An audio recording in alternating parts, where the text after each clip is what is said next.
Hi. Okay lang mabala kita ngayon.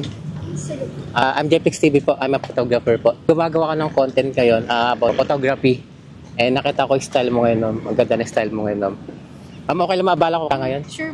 Sure. What's your name, ma'am? Kayla po. Kayla? Jimenez. Kayla Jimenez. Taga saan po sila? Taga Sambales po kami. Sambales. Bali, anong ginagawa nila dito? Pumasyal lang po kami. Siya lang. Opo. Sino kasama nila dito? Friends ko po. Friends mo. Ating video, ma'am. Experience sa photoshoots, ma'am. Opo. Meron na. Saan sila sa magpo-photoshoot? Sa ano lang po, sa amin lang po. Sa mga studio, ganun. Studio? So, model ka? No po. Saan ganda ng style mo ngayon, ma'am? Tiger look? No? Bakit ganun style mo ngayon? Wala po. Mahilig ka sa fashions? Mahilig po sa fashion. Okay. Araw-araw pa ako nagpo-photoshoot. Okay. O sige, mamaya, interviewin kita about your sa buhay mo. And game ka for photoshoot. Okay. Okay, game. Let's go. Ma'am, tuturuan pa ba kita ng mga posing? Sakto lang? Sakto lang. Sakto lang. Sige. Ikaw na bahala sa mga posing and Sure. then, let's go. Okay.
Sobrang ganda po.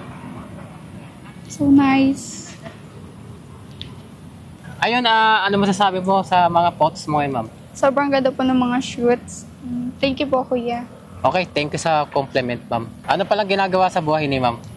I'm a social media influencer po and wala po akong work and nasa bahay lang po ako nagpipicture. Sa bahay ka lang, nagpipicture Oo. lang. Bali, ang hobby mo lang ngayon ay Photoshoot. sa photoshoot ka lang, madalas ka Opo. sana sa Facebook. Ka-pageant pa si ate? Ano po? Pero sumali na po ako. Sumali ka sa mga pageant. Anong pageant, ma'am? Sa mga ano lang po, sa mga lika. Sa Liga. Okay, anong social media nila, ma'am? Kayla Jimenez po. And my TikTok account is Samslurb. May tanong lang ako importante. Si ma'am ba ay single o taken? I'm single po, but I have someone. May kausap. Yeah. Ayun, thank you kay Ma'am Kayla sa kapalak ng photoshoot. Thank you. At napaka-photogenic ni Ma'am at napaka-fashion ni Ma'am ngayon. Ganda ng outfit niya ngayon guys at yun. Thank you. Bye-bye. Bye.